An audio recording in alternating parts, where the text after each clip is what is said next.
కొరింథీయులకు రాసినటువంటి 2వ పత్రిక 5వ అధ్యాయంలో ఒక చక్కటి మాటను అపోస్తలుడైనటువంటి పౌలు గారు కొరింథీ సంఘానికి రాస్తూ ఒక అద్భుతమైనటువంటి మాటను ఈ సంఘానికి తెలియజేస్తున్నాడు. ఆయన ఈ రాత్రికాల సమయంలో ఈ అద్భుతమైన మాటను మనం కూడా ధ్యానం చేద్దాం. కొరింథీయులకు రాసినటువంటి 2వ పత్రిక 5వ అధ్యాయము 1వ వచనము.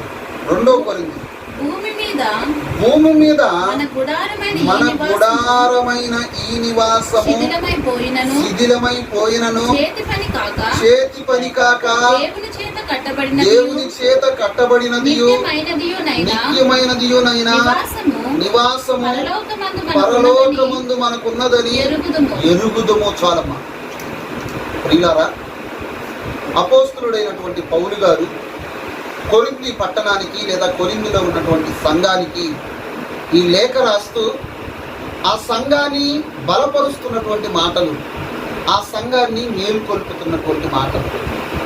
ఈ లోకంలో బ్రతుకుతున్నప్పుడు మన ఆలోచన విధానాలన్నీ కూడా దేని మీద ఆధారపడి ఉంటాయంటే భౌతిక పరంగా కంటికి కనిపించే దాని మీదనే ఆధారపడి ఉంటాయి. అలాంటి తరుణములో ఆనాడు కొరింథీలో ఉన్నటువంటి ఆ సంఘాన్ని బలపరుస్తూ అపోస్తలుడైనటువంటి పౌలు గారు వ్రాస్తున్నటువంటి మాట ఏంటని మనం ఆలోచిస్తే, భూమి మీద మన గుడారమైన ఈ నివాసము శిథిలమైపోయినను అంటున్నాడు. అంటే గుడారము అంటే ఏంటి? ఏ గుడారాన్ని గురించి అపోస్తలుడైనటువంటి పౌలు గారు తెలియజేస్తున్నాడు. ఈ రాత్రి మనము అద్భుతంగా దేవుని వాక్యాన్ని మనం అర్థం చేసుకోవాలి. గుడారము అనగానే మనకి ఏ గుడారం గుర్తొస్తుంది? మనము కట్టుకుంటున్నటువంటి గుడారాలు గుర్తుకొస్తాయి మనకు. నివాసము అనగా, గుడారము అనగా మనకేం గుర్తొస్తాయంటే మనము చేతితో కట్టుకుంటున్నటువంటి గుడారాలే మనకు గుర్తుకొస్తుంటాయి. ఈ చిన్న గుడారాల్లో మనం ఉంటున్నాము అన్నటువంటి వాస్తవాన్ని మనం ఆలోచిస్తుంటాం, ఇల్లు అని ఆలోచిస్తుంటాం.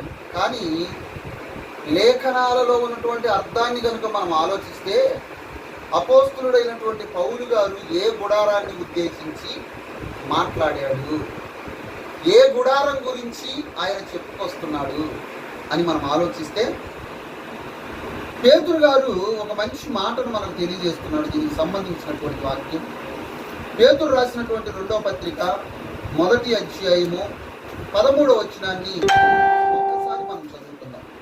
పేతురు రాసినటువంటి 2వ పత్రిక 1వ అధ్యాయము 13వ వచనాన్ని మనం ధ్యానం చేద్దాం. అందరూ చూడండి. పేతురు రాసినటువంటి 2వ పత్రిక 1వ అధ్యాయము 13వ వచనం. మరియు మన ప్రభువైన యేసుక్రీస్తు నాకు సూచించిన ప్రకారము నా గుడారమును త్వరగా విడిచిపెట్టవలసి వచ్చెనని ఎరిగి. ఏ గుడారం అంట? నా గుడారమును త్వరగా విడిచిపెట్టవలసి వచ్చెనని ఎరిగి నేను ఈ గుడారములో నివసించినంత కాలము ఈ సంగతులను జ్ఞాపకము చేసి నిన్ను రేపుట న్యాయమని ఎంచుకొనుచున్నాను. గుడారము అని అపోస్తలుడైనటువంటి పౌలు గారు రాసినటువంటి ఆ మాటను ఒకవేళ అర్థం కాక ఈ లోక సంబంధమైనటువంటి మనం నివసిస్తున్నటువంటి ఇల్లు అని గుడారం అనుకుంటామేమోనని అదే మాటను అపోస్తలుడైనటువంటి పేతురు గారు కూడా ఏమని తెలియజేస్తున్నాడని మనం ఆలోచిస్తే, ఈ గుడారమును అంటే నా గుడారమును త్వరగా విడిచిపెట్టవలసి ఉన్నదని ఎరిగి. నా గుడారము అంటే ఈ శరీరమును త్వరగా విడిచిపెట్టవలసి ఉన్నదని ఎరిగి నేను ఈ గుడారంలో ఉన్నంత కాలము. ఏ గుడారంలో? శరీరమును గుడారంలో. గుడారం అంటే ఏంటమ్మా? గుడారం అంటే ఏంటి? శరీరం అనే గుడారము త్వరగా విడిచిపెట్టవలసి ఉన్నదని ఎరిగి ఈ శరీరం అనే గుడారములో నేను ఉన్నంత కాలము ఈ సంగతులను మీకు చెప్పి. అంటే ఏ సంగతులు? యేసుక్రీస్తు ప్రభువు భూమి మీదకి వచ్చి మనకు ఏ విషయాలనైతే బోధించి తిరిగి ఆయన వెళ్ళిపోయాడో ఆ విషయాలను నేను చెప్పుటకు ఈ గుడారంలో ఉన్నంత కాలము ఈ సంగతులను చెప్పి మిమ్మల్ని రేపుట న్యాయమని ఎంచుకొనుచున్నాను. గుడారము అనగానే మనకు అర్థం కావాలి. ఇప్పుడు మనం ఆలోచించాలి, దేవుడు ఎక్కడ నివాసం ఉండాలనుకుంటున్నాడు? మనకందరికి అర్థం కావాల్సినటువంటి ఒక విషయం ఏంటంటే, చాలా మంది గొప్ప గొప్పగా మందిరాలు కట్టుకుంటారు, మంచిగా తప్పులేదు. కానీ దేవుడు నివాసం ఉండేటువంటి గుడారమేది? దేవుడు ఎక్కడ నివసిస్తానంటున్నాడు? దేవుడు ఎలాంటి స్థలంలో ఉంటాడు? ఎలాంటి స్థలంలో ఉంటాడు? పేతురు గారు ఒక మాట తెలియజేస్తున్నాడు, నేను పరిశుద్ధుడును గనుక మీరును పరిశుద్ధులై ఉండాలి. ఎందుకు మీరు పరిశుద్ధులై ఉండాలి అంటే, ఎందుకు పరిశుద్ధులై ఉండాలమ్మా? మనం పరిశుద్ధులై ఎందుకు పరిశుద్ధులుగా ఉండాలంటే, పరిశుద్ధుడైన దేవుడు నీ హృదయంలోనికి రావాలి అంటే మనము పరిశుద్ధంగా ఉంటేనే వస్తాడు. మనము పాపాత్ములుగా ఉంటే ఆయన రాడు. ఒక వ్యక్తిని చూడండి, ఒక గొప్ప వ్యక్తిని మన ఇంట్లోనికి ఆహ్వానించేటప్పుడు, మన ఒంట్లోనికి కాదు, ఒక గొప్ప వ్యక్తిని మన ఇంట్లోనికి ఆహ్వానించేటప్పుడు మన ఇంటిని ఎంత శుభ్రపరుచుకుంటాం. ఎందుకు? ఎలాగంటే అలా గలీజ్గా ఉంటే ఆ వ్యక్తి మన ఇంట్లోకి రాడు, ఒకవేళ వచ్చినా ఉండలేడు. కనుక ఒక గొప్ప వ్యక్తిని మన ఇంట్లోనికి ఆహ్వానించేటప్పుడే ఆ ఇల్లు ఎంతో పరిశుద్ధంగా లేదా ఎంతో నీతిగా ఎంతో శుద్ధంగా ఉంచుకుంటాం మనం. ఎందుకయ్యా అంటే ఆ వచ్చేటువంటి వ్యక్తి గొప్ప వ్యక్తి. ఆ వ్యక్తి కాసేపన్నా మన ఇంట్లో కూర్చోవాలంటే మన ఇంట్లో వాతావరణం అంతా కూడా నీతిగా ఉండాలనుకుంటాం. ఇది మనుషులుగా మనకు ఎంతవరకు అయితే న్యాయం అనిపిస్తుందో, దేవుడు కూడా ఒక న్యాయాన్ని మాట్లాడుతున్నాడు. నేను పరిశుద్ధుని గనుక నేను మీలోనికి రావాలి అనుకుంటే, నేను మీలో నివాసం చెయ్యాలని మీరు కోరుకుంటే మీరు ఎలా ఉండాలో తెలుసా? పరిశుద్ధంగా ఉండాలి. మీరు ఎలా ఉండాలి? పరిశుద్ధంగా ఉండాలి. మీరు పరిశుద్ధంగా లేకపోతే మీలోనికి వచ్చి కూడా నేను ఉండలేను. కనుక మీరు ఎలా ఉండాలని దేవుడు మనకు సూచిస్తున్నాడంటే, పరిశుద్ధంగా ఉండాలి మన జీవితాలు. అందుకే యేసుక్రీస్తు ప్రభు వారంట హృదయం అనే తలుపు వద్ద నిలుచుండి ఏం చేస్తున్నాడంట ఆయన? యేసుక్రీస్తు ప్రభువు మన హృదయం అనే తలుపు వద్ద నిలుచుండి తట్టుచున్నానంటే ఆయన వచ్చి తడుతున్నానని కాదు. వాక్యము మనకి ఎప్పుడైతే వినపడుతుందో, వాక్యము వినపడుతున్నప్పుడు ఆ వాక్యము ద్వారా మన హృదయాన్ని ఏం చేస్తున్నాడు? తట్టుచున్నాడు ఆయన. ఎవడైనను నా స్వరము విని ఏం చేయాలంటే మనము ఆయన మాట విని మనం తలుపు తీసిన ఎడల అంటే అసలు ఒక లాజిక్ పాయింట్ మాట్లాడుతున్నాడు. ఏంటంటే ఈ హృదయానికి గల్లెం పెట్టేసేస్తున్నాం మనం. అంటే దేవుని మాటలు లోపలికి వెళ్ళాలి అంటే లోపలికి వెళ్లకుండా మనం లోపల ఎవరిని పెట్టేసామంటే లోపల ఎవడో తిష్ట వేసి కూర్చున్నాడు, ఎవడో లోపల ఉన్నాడు కాబట్టి తలుపేసుకుని ఉన్నాడు అని దాని అర్థం. ఎవరున్నారు లోపల? దుష్టుని తీసుకొచ్చి నీ హృదయంలో కూర్చోబెట్టావు. దుష్టుని తీసుకొచ్చి కూర్చోబెట్టావు. దెసలోనికయులకు రాసిన పత్రిక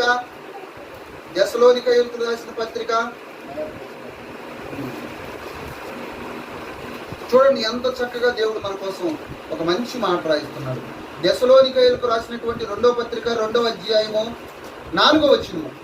దెసలోనికయులకు రాసిన పత్రిక ఏది దేవుడనబడునో, 2వ అధ్యాయము 4వ వచనము. ఏది దేవుడు అనబడునో, ఏది పూజింపబడునో దానిని అంతటిని ఎదిరించు, దానికి అంతటికి పైగా వాడు తన్ను తాను హెచ్చించుకొనుచు, తాను దేవుడునని తన్ను కనపరుచుకొనుచు దేవుని ఆలయములో కూర్చుండును గనుక ఏ విధముగానైనను ఎవడును మిమ్మల్ని మోసపరచనీయకుడి. అపోస్తులుడైనటువంటి పౌలు గారు ఎన్ని మాటలతో సంఘాలను బలపరుస్తున్నాడంటే, ఎన్ని మాటలతో హెచ్చరిస్తున్నాడంటే మనం ఆలోచించాలి. ప్రియమైన దేవుని మాట, ఈ రాత్రికాల సమయంలో ఒక గొప్ప మాటను అపోస్తులుడైనటువంటి పౌలు గారు తెలియజేస్తున్నారు. నీలోనికి యేసుక్రీస్తు వస్తానన్నాడు. ఇదిగో హృదయం అనే తలుపు వద్ద నిలుచుండి తట్టుచున్నానంటున్నాడు. మీరు తలుపు తీయటం లేదంటే మీ లోపల ఎవడున్నాడు? మీ హృదయంలో ఎవరిని కూర్చోబెట్టావు? నీ హృదయం ఎవరికి స్థానం ఇచ్చావు? ఆయన అడుగుతున్నాడు. నా కుమారుడా, నీ హృదయము నాకిమ్ము. నా కుమారుడా, నా కుమార్తె, నీ హృదయం నాకిమ్ము. మీలో రాతి గుండెను తీసేసి మెత్తపు హృదయాన్ని నేను నీకు ఇస్తానంటున్నాడు. కానీ మనం ఇవేం పట్టించుకోవట్లేదు. దేవుడు మాట్లాడే ప్రతి మాట మనం పెడచెవిని పెట్టేసి పక్కన పెట్టేసేసాము. ఎవరో ఒకడు వచ్చి లోపల కూర్చున్నాడు, వాడు ఎవడయ్యా అని మనం ఆలోచిస్తే దుష్టుడంట. వాడు ఎలా ఉన్నాడంట? ఏది దేవుడు అనబడునో, ఏది పూజింపబడునో దాన్ని అంతటిని ఎదిరించుచు. ఏది దేవుడు అనబడాలనో, ఏ శక్తినైతే మనం పూజించాలో, ఏ శక్తినైతే మనం ఆరాధించాలో, ఏ శక్తినైతే మనం మహిమపరచాలో దానిని అంతటిని ఎదిరించుచు, దానికి అంతటికి పైగా వాడు తన్ను తాను హెచ్చించుకొనుచు, తాను దేవుడునని తన్ను కనపరుచుకొనుచు. తానే దేవుడునని, మీ పూజలు, మీ నిత్య పూజలు నాకే చేయాలి, మీరు ఆరాధనలు నాకే ఆరాధించాలి, మీరు పొద్దున్న లేచిన కాలం నుంచి నన్నే చూడాలి. ఈరోజు అదేగా మనం చేసేది. ఉదయం లేచిన కాలం నుంచి టీవీలు, ఉదయం లేచిన కాలం నుంచి సెల్ ఫోన్లు, ఉదయం లేచిన కాలం నుంచి నోటి వెంట వచ్చేటువంటి పనికిరాని బూతులు. ఈరోజు ఎవరిని ఆరాధిస్తున్నాం మనం? దేవుణ్ణి ఆరాధిస్తున్నామా? దయ్యాన్ని ఆరాధిస్తున్నామా? వాడు తానే దేవుడునని తన్ను తాను కనుపరుచుకొనుచు దేవుడు ఉండవలసిన ఆలయంలో కూర్చుండును కనుక ఏ విధముగానైనను ఎవడును మిమ్మల్ని మోసపరచనీయకుడి. ఎందుకంటే ఈ గుడారం అనేది మనకు శాశ్వతమైనది కాదు. కొద్ది కాలము నివసించేటువంటి ఈ గుడారములో మనం జీవించుచున్నంత కాలము కూడా మనం ఎవరికి లోబడి, ఎవరిని ఆరాధిస్తూ, ఎవరి కోసం బ్రతకాలి అని దేవుడు మనకు తెలియజేస్తున్నాడంటే అపోస్తలుడైనటువంటి పౌలు గారి ద్వారా కొరింథీ సంఘానికి హెచ్చరిస్తూ పౌలు గారు రాశారు. ఆ తర్వాత పేతురు గారు సంఘానికి లేఖ రాస్తూ ఆయన ఎలా హెచ్చరిస్తున్నాడంటే, నేను ఈ గుడారంలో, నా గుడారంలో ఉన్నంత కాలము, ఎందుకంటే ఈ గుడారాన్ని త్వరగా నేను విడిచిపెట్టవలసి ఉన్నది. మనం అందరము కూడా ఈ గుడారాన్ని విడిచిపెట్టవలసిన వారమే. కనుక ఈ గుడారంలో మనం ఉన్నంత కాలము మనము చెయ్యవలసినటువంటి పని ఒకటి ఉన్నది అని, ఆ పని ఏంటో పేతురు గారు తెలియజేస్తూ, ఈ గుడారంలో నేను ఉన్నంత కాలము యేసు క్రీస్తు లోక రక్షకుడని ఈ సంగతులను మీకు చెప్తూ మిమ్మల్ని రేపుట న్యాయమని ఈ విషయాలు చెప్తున్నప్పుడు చాలా మంది జీర్ణించుకోలేరు. యేసు క్రీస్తు సర్వలోక రక్షకుడని చెప్తే వెటకారంగా మాట్లాడుతున్నారు. ఏమంటారంట? సిలువను గూర్చిన వార్త నశించుచున్న వారికి వెర్రితనము, కానీ రక్షింపబడుచున్న మనకు దేవుని శక్తి. ఆ సిలువను గురించిన వార్తే అపోస్తలుడైన పేతురు గారు చెప్పారు. ఆ సిలువను గురించిన వార్తే అపోస్తలుడైన పౌలు గారు చెప్పారు. అపోస్తలులు అందరూ కూడా ఏ వార్తలు చెప్పారంటే సిలువను గురించిన వార్తలు చెప్పారు. నీ కోసం, నా కోసం కలువరి సిలువలో యేసుక్రీస్తు మరణించాడయ్యా, నమ్మండి. ఆయన రక్షకునిగా మన మధ్యకి వచ్చాడు. ఆయన్ను గుర్తించకుండా ఆయన్ను మీరు సిలువ వేసి చంపించారు. కనుక ఆయన గొప్పతనాన్ని ప్రకటించడానికి అపోస్తలుముగా, ఆయన శిష్యులముగా మేము వచ్చాం. మీరు మా మాట నమ్మండి. మీరు ఈ మాటలు కనుక నమ్మితే మీకేమిస్తానన్నాడు? నమ్మిన వాడు రక్షింపబడును, నమ్మని వారికి శిక్ష. కనుక ప్రియమైన దేవుని వారలారా, దేవుడు మనకిచ్చినటువంటి ఈ గుడారము అనగా దేహం అనేటువంటి ఈ గుడారంలో మనం నివసించుచున్నంత కాలము, ఈ దేహంలో మనం జీవించినంత కాలము మనం ఎవరి పని చేయాలని దేవుడు మనకు తెలియపరుస్తున్నాడంటే మనం దేవుని యొక్క పని చేయాలి. మన పనుల్లో మనం నిమగ్నమైపోతున్నామంట. అపోస్తలుడైన పౌలు గారు అంటున్నారు, అందరూ తమ సొంత కార్యములనే చూసుకుంటారు కానీ యేసుక్రీస్తు కార్యములను చూడరు. మనం అందరము ఎవరి పనుల్లో ఉన్నాము ఈరోజు మనం ఆలోచించాలి. మనం అందరము మన పనిలో ఏమి తిందుమో, ఏమి త్రాగుదుమో, ఏమి ధరించుకుందుమో, ఏం కట్టుకుందాము, ఎలా బ్రతుకుతాము, వీటి గురించే చింతిస్తున్నాం. యేసు ప్రభువు వారు ఏమన్నాడు? వీటి విషయం మీరు చింతించొద్దు అని ఆయన చెబితే వీటి మీదనే మన చింతను నిమగ్నం చేసేసాము. వీటి కోసమే ప్రయాసపడుతున్నాము, వీటి కోసమే పరుగులెత్తుతున్నాము. ఈ పరుగులెత్తే కార్యక్రమంలో అనారోగ్యాలు దారితీస్తున్నాయి, ఆరోగ్యపరమైన సమస్యలు తలెత్తుతున్నాయి. దేవునికి ఇదిగో ఇంకా ఉంది, మనకు సమయం ఇంకా ఉంది, దేవునిలో కొనసాగించవలసిన సమయం ఇంకా ఉందనుకుంటున్నాం. ఆ సమయం రాకముందే మనం ఎక్కడికి వెళ్ళిపోతున్నాం? మరణానికి దగ్గర అయిపోతున్నాం. ఇంకా సమయం ఉంది, దేవుని కోసం పనిచేసే సమయం ఉంది. ఇప్పుడే కాదు, ముసలోళ్ళు అయిపోయిన తర్వాత దేవుని పని చేయాలని చాలా మంది వయసు ఉన్నంత కాలం ఏం చేస్తున్నారంటే తమ పనులే, తమ సొంత కార్యాలనే చూసుకొంటున్నారు. యేసు క్రీస్తు కార్యాలను చూడకుండా మరణిస్తున్నారు. అలాంటి వారు ఎక్కడికి వెళ్తున్నారయ్యా అంటే, ఎక్కడికి వెళ్తున్నారు? నువ్వు నమ్మి దేవుని కోసం బ్రతికితే నీకు రక్షణ అయ్యా, నమ్మకపోతే నీకు శిక్ష. అది దేవుని వాక్యం తెలియజేస్తుంది. ప్రియులారా, ఆలోచించాలి. ఈ రాత్రికాల సమయంలో మనం ఎవరి పనుల్లో ఉన్నాము? ఈ గుడారాలలో నివసించుచున్నంత కాలము పౌలు అంటున్నాడు, పేతురు అంటున్నాడు, యేసు క్రీస్తు వారి గురించి తెలియచెప్పవలసినటువంటి బాధ్యత మన మీద ఉంచాడు దేవుడు. మేము అదే పని చేస్తున్నామని వాళ్ళు చెప్తున్నారు. మనల్ని కూడా అదే పని చేయమని వారు తెలియజేస్తున్నారు. ఈ రాత్రి మనం ఆలోచించాలి, మనం ఎవరి పని చేస్తున్నాం? సాతానును గెలిపిస్తున్నామా, దేవుణ్ణి గెలిపిస్తున్నామా? దేవునిని ఆరాధిస్తున్నామా, దయ్యాన్ని ఆరాధిస్తున్నామా? ఆరాధించడం అంటే చప్పట్లు కొట్టి భజన చేయడం అనే కాదు. నువ్వు పొద్దున్న లేచింటాల నుంచి దేవునికి సంబంధమైన కార్యక్రమాలు చేస్తే దేవుని పనిలో ఉన్నట్టే. నువ్వు దయ్యపు సంబంధమైన కార్యక్రమాలు చేస్తే దయ్యాన్ని ఆరాధిస్తున్నట్టే.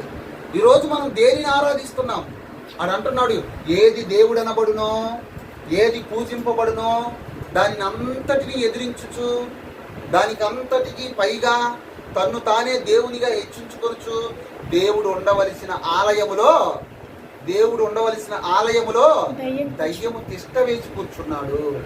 యేసుక్రీస్తు ప్రభు ఎందుకు హృదయమని తలుపునొద్ద నిలుచుండి తట్టవలసిన పరిస్థితి వచ్చిందంటే, లోపల వాడు ఉన్నాడు. వాడిని నువ్వు బయటికి పంపిస్తేనే నేను నీ దగ్గరికి వస్తాను, నీ హృదయంలోకి వచ్చి కూర్చుంటాను, నీతో కలిసి నేను భోజనం చేస్తాను.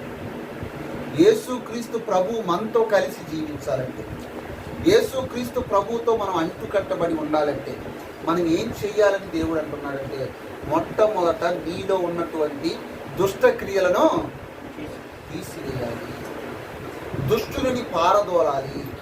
నేను దేవుని కోసం బ్రతుకుతున్నానా, దెయ్యం కోసం బ్రతుకుతున్నానా అని మనమే ఏం చేసుకోవాలి? పరీక్షించుకోవాలి. అలా ఎప్పుడైతే మనం పరీక్షించుకుంటామో, అలా మన జీవితాలను ఎప్పుడైతే ముందుకు కొనసాగిస్తామో దేవునికి ప్రీతికరమైనటువంటి సేవ చేస్తాం. అలా కాకుండా మన పనుల్లోనే మనం నిమగ్నం అయిపోయామనుకోండి, దేవుడు ఒక దినాన లెక్క అడుగుతాడు. ఆ తీర్పులోనికి మనము వెళ్ళవలసిన పరిస్థితి వస్తుంది. కనుక ఈ మాటలు వింటున్నటువంటి మనం అందరము కూడా ఈ శరీరం అనే గుడారాలలో నివసించుచున్నంత కాలము దేవునికి లోబడి, దేవునికి విధేయుడమై దేవుని పని చేయాలని ప్రేమపూర్వకంగా నేను కోరుకుంటున్నాను. ప్రార్థన చేసుకుంటాను. మహాపరిశుద్ధుడా, ప్రేమ కలిగిన మా తండ్రి, పరిశుద్ధమైన ఘనమైన మీ నామానికి స్తోత్రాలు చెల్లిస్తున్నాను. శిథిలమైపోయేటువంటి ఈ గుడారాన్ని గురించి మీరు తెలియజేస్తున్నారు.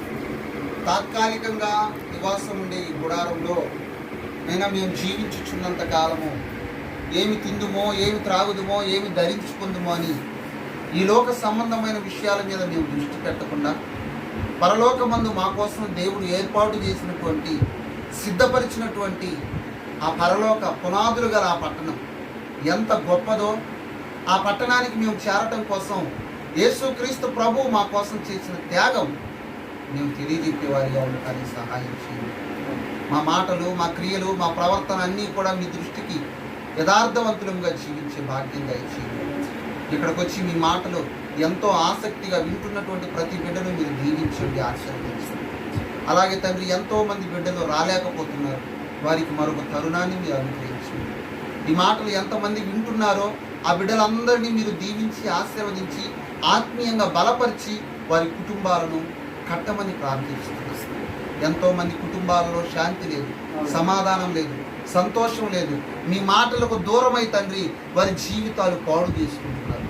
అలాంటి వారందరూ కూడా నాయన మీ మాటలకు వారి హృదయంలో చోటిచ్చే వారిగా ఉంది.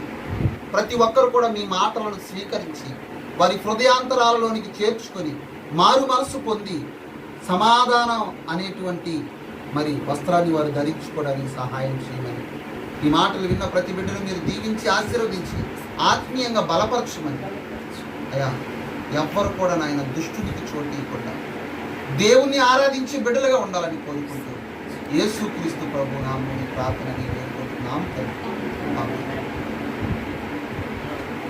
కొరింథీయులకు రాసినటువంటి 2వ పత్రిక 5వ అధ్యాయంలో ఒక చక్కటి మాటను అపోస్తలుడైనటువంటి పౌలు గారు కొరింథీ సంఘానికి రాస్తూ ఒక అద్భుతమైనటువంటి మాటను ఈ సంఘానికి తెలియజేస్తున్నాడు ఆయన. ఈ రాత్రికాల సమయంలో ఈ అద్భుతమైన మాటను మనం కూడా ధ్యానం చేద్దాం. కొరింథీయులకు రాసినటువంటి 2వ పత్రిక 5వ అధ్యాయము 1వ వచనము. 2 కొరింథీ. భూమి మీద మన గుడారమైన ఈ నివాసము శిథిలమైపోయినను చేతి పని కాక దేవుని చేత కట్టబడినదియు నిత్యమైనదియునైనా నివాసము పరలోకమందు మనకున్నదని ఎరుగుదుము. చాలమ్మా ప్రియులారా, అపోస్తలుడైనటువంటి పౌలు గారు కొరింథీ పట్టణానికి లేదా కొరింథీలో ఉన్నటువంటి సంఘానికి ఈ లేఖ రాస్తూ ఆ సంఘాన్ని బలపరుస్తున్నటువంటి మాటలు, ఆ సంఘాన్ని మేలుకొల్పుతున్నటువంటి మాటలు. ఈ లోకంలో బ్రతుకుతున్నప్పుడు మన ఆలోచన విధానాలన్నీ కూడా దేని మీద ఆధారపడి ఉంటాయంటే భౌతిక పరంగా కంటికి కనిపించే దాని మీదనే ఆధారపడి ఉంటాయి. అలాంటి తరుణములో ఆనాడు కొరింథీలో ఉన్నటువంటి ఆ సంఘాన్ని బలపరుస్తూ అపోస్తలుడైనటువంటి పౌలు గారు వ్రాస్తున్నటువంటి మాట ఏంటని మనం ఆలోచిస్తే, భూమి మీద మన గుడారము భూమి మీద మన గుడారమైన ఈ నివాసము శిథిలమైపోయినను అంటున్నాడు. అంటే గుడారము అంటే ఏంటి? ఏ గుడారాన్ని గురించి అపోస్తలుడైనటువంటి పౌలు గారు తెలియజేస్తున్నాడు. ఈ రాత్రి మనము అద్భుతంగా దేవుని వాక్యాన్ని మనం అర్థం చేసుకోవాలి. గుడారము అనగానే మనకి ఏ గుడారం గుర్తొస్తుంది? మనము కట్టుకుంటున్నటువంటి గుడారాలు గుర్తుకొస్తాయి మనకు. నివాసము అనగా, గుడారము అనగా మనకేం గుర్తొస్తాయంటే మనము చేతితో కట్టుకుంటున్నటువంటి గుడారాలే మనకు గుర్తుకొస్తుంటాయి. ఈ చిన్న గుడారాల్లో మనం ఉంటున్నాము అన్నటువంటి వాస్తవాన్ని మనం ఆలోచిస్తుంటాం, ఇల్లు అని ఆలోచిస్తుంటాం. కానీ లేఖనాలలో ఉన్నటువంటి అర్థాన్ని కనుక మనం ఆలోచిస్తే అపోస్తలుడైనటువంటి పౌలు గారు ఏ గుడారాన్ని ఉద్దేశించి మాట్లాడాడు, ఏ గుడారం గురించి ఆయన చెప్పుకొస్తున్నాడు అని మనం ఆలోచిస్తే పేతురు గారు ఒక మంచి మాటను మనకు తెలియజేస్తున్నాడు. దీనికి సంబంధించినటువంటి వాక్యం పేతురు రాసినటువంటి 2వ పత్రిక 1వ అధ్యాయము 13వ వచనాన్ని ఒక్కసారి మనం చదువుకుందాం. పేతురు రాసినటువంటి 2వ పత్రిక 1వ అధ్యాయము 13వ వచనాన్ని మనం ధ్యానించాం. అందరూ చూడండి. పేతురు రాసినటువంటి 2వ పత్రిక 1వ అధ్యాయము 13వ వచనం. మరియు మన ప్రభువైన యేసుక్రీస్తు నాకు సూచించిన ప్రకారము నా గుడారమును త్వరగా విడిచిపెట్టవలసి వచ్చెనని ఎరిగి. ఏ గుడారం అంట? నా గుడారమును త్వరగా విడిచిపెట్టవలసి వచ్చెనని ఎరిగి నేను ఈ గుడారములో నివసించినంత కాలము ఈ సంగతులను జ్ఞాపకము చేసి నిన్ను రేపుట న్యాయమని ఎంచుకొనుచున్నాను. గుడారము అని అపోస్తలుడైనటువంటి పౌలు గారు రాసినటువంటి ఆ మాటను ఒకవేళ అర్థం కాక ఈ లోక సంబంధమైనటువంటి మనం నివసిస్తున్నటువంటి ఇల్లు అని గుడారం అనుకుంటామేమోనని అదే మాటను అపోస్తలుడైనటువంటి పేతురు గారు కూడా ఏమని తెలియజేస్తున్నాడని మనం ఆలోచిస్తే, ఈ గుడారమును అంటే నా గుడారమును త్వరగా విడిచిపెట్టవలసి ఉన్నదని ఎరిగి. నా గుడారము అంటే ఈ శరీరమును త్వరగా విడిచిపెట్టవలసి ఉన్నదని ఎరిగి నేను ఈ గుడారంలో ఉన్నంత కాలము. ఏ గుడారంలో? శరీరమును గుడారంలో. గుడారం అంటే ఏంటమ్మా? గుడారం అంటే ఏంటి? శరీరం అనే గుడారము త్వరగా విడిచిపెట్టవలసి ఉన్నదని ఎరిగి ఈ శరీరం అనే గుడారములో నేను ఉన్నంత కాలము ఈ సంగతులను మీకు చెప్పి. అంటే ఏ సంగతులు? యేసుక్రీస్తు ప్రభువు భూమి మీదకి వచ్చి మనకు ఏ ఏ విషయాలనైతే బోధించి తిరిగి ఆయన వెళ్ళిపోయాడో ఆ విషయాలను నేను చెప్పుటకు ఈ గుడారంలో ఉన్నంత కాలము ఈ సంగతులను చెప్పి మిమ్మును రేపుట న్యాయమని ఎంచుకొనుచున్నాను.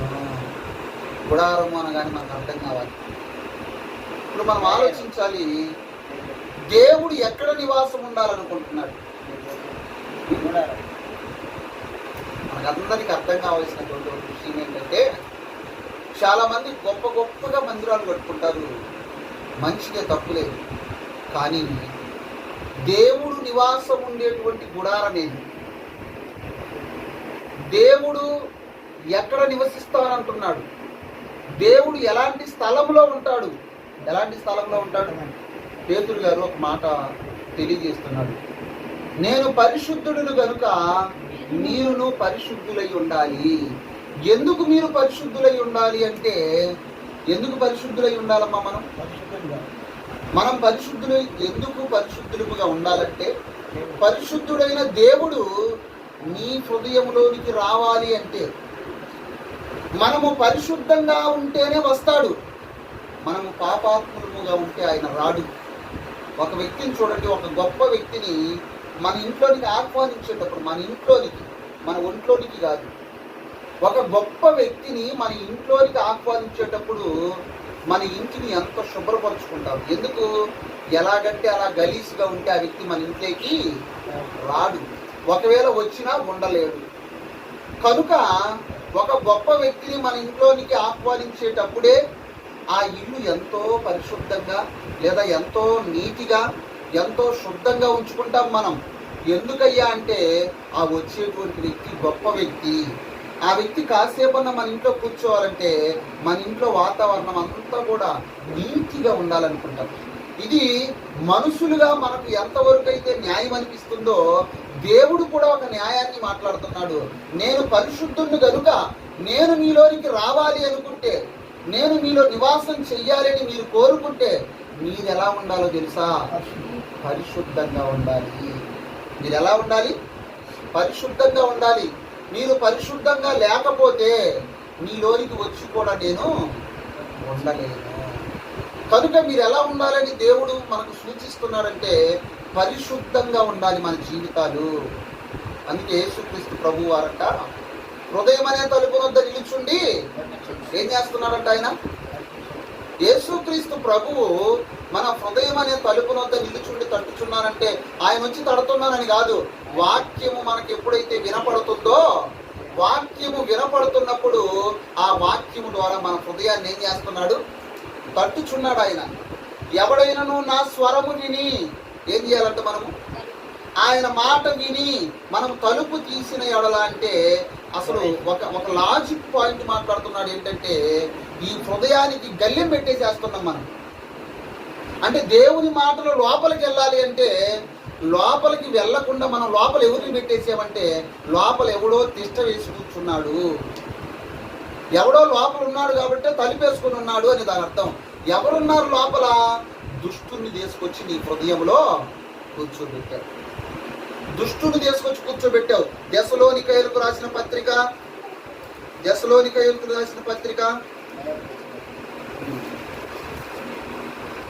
చూడండి ఎంత చక్కగా దేవుడు మన కోసం ఒక మంచి మాట రాయిస్తున్నాడు. దెసలోనికయులకు రాసినటువంటి 2వ పత్రిక 2వ అధ్యాయము 4వ వచనము. దెసలోనికయులకు రాసిన పత్రిక, ఏది దేవుడనబడునో, 2వ అధ్యాయము 4వ వచనము. ఏది దేవుడు అనబడునో, ఏది పూజింపబడునో దానినంతటిని ఎదిరించు, దానికి అంతటికి పైగా వాడు తన్ను తాను హెచ్చించుకొనుచు, తాను దేవుడునని తన్ను కనపరుచుకొనుచు దేవుని ఆలయములో కూర్చుండును గనుక ఏ విధముగానైనను ఎవడును మిమ్మల్ని మోసపరచనీయకుడి. అపోస్తులుడైనటువంటి పౌలు గారు ఎన్ని మాటలతో సంఘాలను బలపరుస్తున్నాడంటే, ఎన్ని మాటలతో హెచ్చరిస్తున్నాడంటే మనం ఆలోచించాలి. ప్రియమైన దేవుని మాట్లాడు, ఈ రాత్రికాల సమయంలో ఒక గొప్ప మాటను అపోస్తులుడైనటువంటి పౌలు గారు తెలియజేస్తున్నారు. నీలోనికి యేసుక్రీస్తు వస్తానన్నాడు. ఇదిగో హృదయం అనే తలుపు వద్ద నిలుచుండి తట్టుచున్నానంటున్నాడు. మీరు తలుపు తీయటం లేదంటే మీ లోపల ఎవడున్నాడు? మీ హృదయంలో ఎవరిని కూర్చోబెట్టావు? నీ హృదయం ఎవరికి స్థానం ఇచ్చావు? ఆయన అడుగుతున్నాడు, నా కుమారుడా నీ హృదయము నాకిమ్ము. నా కుమారుడా, నా కుమార్తె నీ హృదయం నాకిమ్ము. మీలో రాతి గుండెను తీసేసి మెత్తపు హృదయాన్ని నేను నీకు ఇస్తానంటున్నాడు. కానీ మనం ఇవేం పట్టించుకోవట్లేదు. దేవుడు మాట్లాడే ప్రతి మాట మనం పెడచెవిని పెట్టేసి పక్కన పెట్టేసేసాము. ఎవరో ఒకడొచ్చి లోపల కూర్చున్నాడు, వాడు ఎవడయ్యా అని మనం ఆలోచిస్తే దుష్టుడంట. వాడు ఎలా ఉన్నాడంట? ఏది దేవుడనబడునో, ఏది పూజింపబడునో దాన్ని అంతటిని ఎదిరించుచు. ఏది దేవుడనబడాలనో, ఏ శక్తినైతే మనం పూజించాలో, ఏ శక్తినైతే మనం ఆరాధించాలో, ఏ శక్తినైతే మనం మహిమపరచాలో దానిని అంతటిని ఎదిరించుచు, దానికి అంతటికి పైగా వాడు తన్ను తాను హెచ్చించుకొనుచు, తాను దేవుడునని తన్ను కనపరుచుకొనుచు. తానే దేవుడునని. మీ పూజలు, మీ నిత్య పూజలు నాకే చేయాలి, మీరు ఆరాధనలు నాకే ఆరాధించాలి, మీరు పొద్దున్న లేచిన కాలం నుంచి నన్నే చూడాలి. ఈరోజు అదేగా మనం చేసేది. ఉదయం లేచిన కాలం నుంచి టీవీలు, ఉదయం లేచిన కాలం నుంచి సెల్ ఫోన్లు, ఉదయం లేచిన కాలం నుంచి నోటి వెంట వచ్చేటువంటి పనికిరాని బూతులు. ఈరోజు ఎవరిని ఆరాధిస్తున్నాం మనం? దేవుణ్ణి ఆరాధిస్తున్నామా? దయ్యాన్ని ఆరాధిస్తున్నామా? వాడు తానే దేవుడునని తన్ను తాను కనుపరుచుకొనుచు దేవుడు ఉండవలసిన ఆలయంలో కూర్చుండును కనుక ఏ విధముగానైనను ఎవడును మిమ్మల్ని మోసపరచనీయకుడి.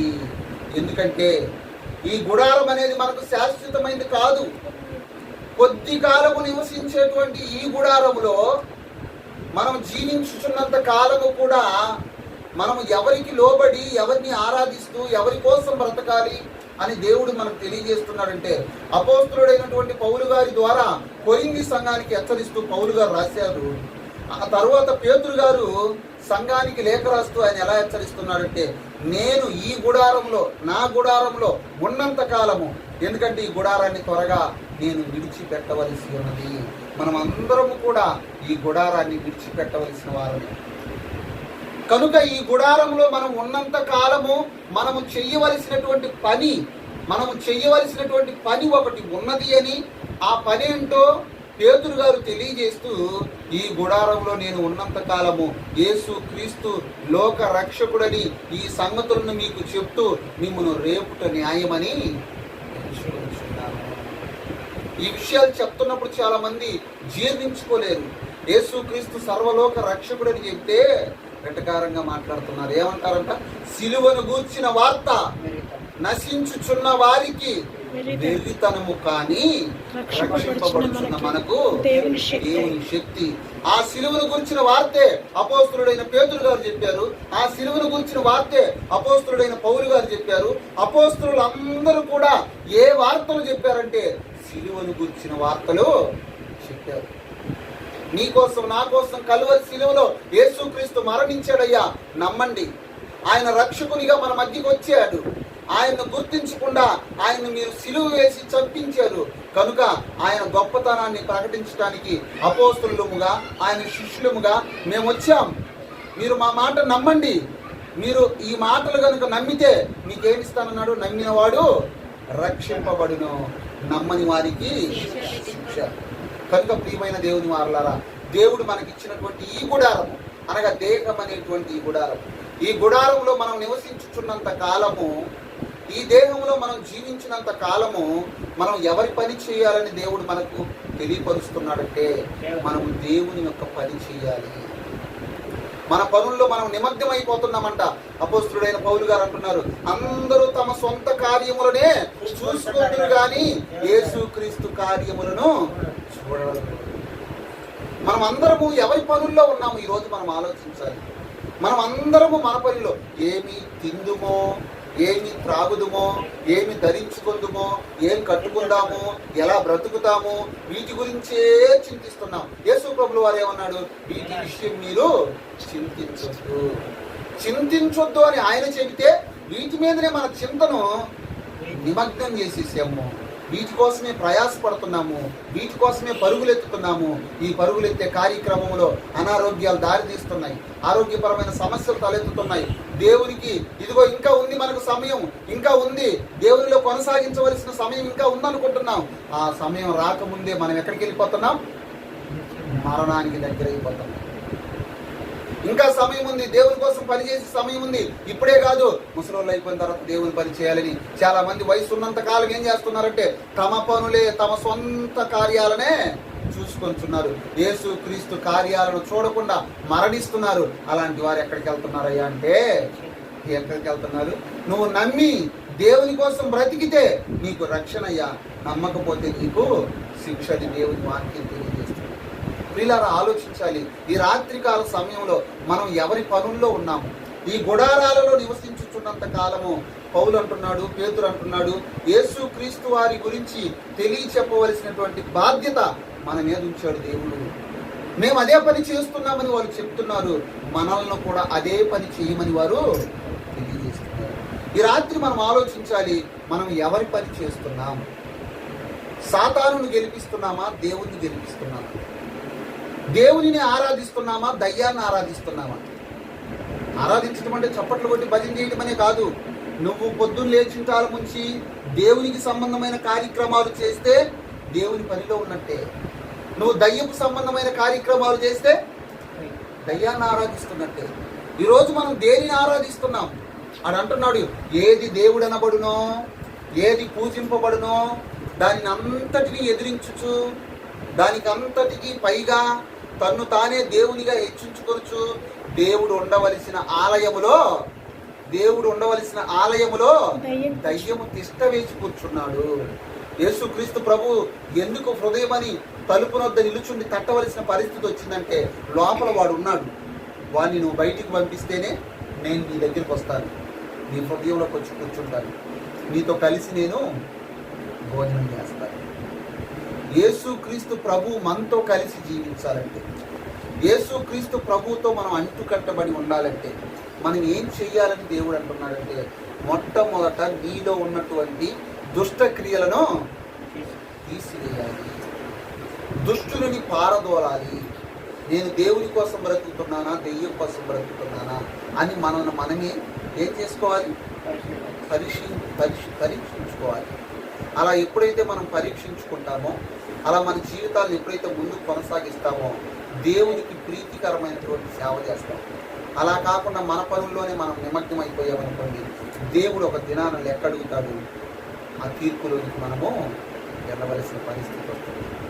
కనుక ఈ మాటలు వింటున్నటువంటి మనం అందరం కూడా ఈ శరీరం అనే గుడారాలలో నివసించుచున్నంత కాలము దేవునికి లోబడి, దేవునికి విధేయులమై దేవుని పని చేయాలని ప్రేమపూర్వకంగా నేను కోరుకుంటున్నాను.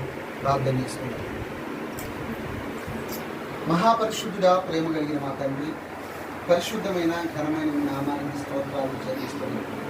శిథిలమైపోయేటువంటి ఈ గుడారాన్ని గురించి మీరు తెలియజేస్తున్నారు.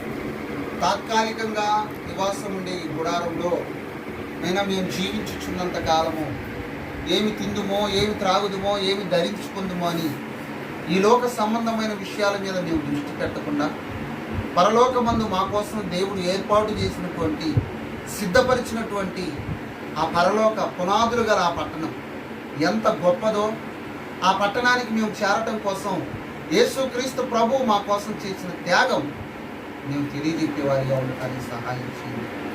మా మాటలు, మా క్రియలు, మా ప్రవర్తన అన్నీ కూడా మీ దృష్టికి యథార్థవంతులంగా జీవించే భాగ్యం దయచేయండి. ఇక్కడికి వచ్చి మీ మాటలు ఎంతో ఆసక్తిగా వింటున్నటువంటి ప్రతి బిడ్డను మీరు దీవించండి, ఆశీర్వదించండి. అలాగే తండ్రి, ఎంతోమంది బిడ్డలు రాలేకపోతున్నారు, వారికి మరొక తరుణాన్ని మీరు అనుగ్రహించండి. ఈ మాటలు ఎంతమంది వింటున్నారో ఆ బిడ్డలందరినీ మీరు దీవించి, ఆశీర్వదించి, ఆత్మీయంగా బలపరిచి వారి కుటుంబాలను కట్టమని ప్రార్థిస్తున్నారు.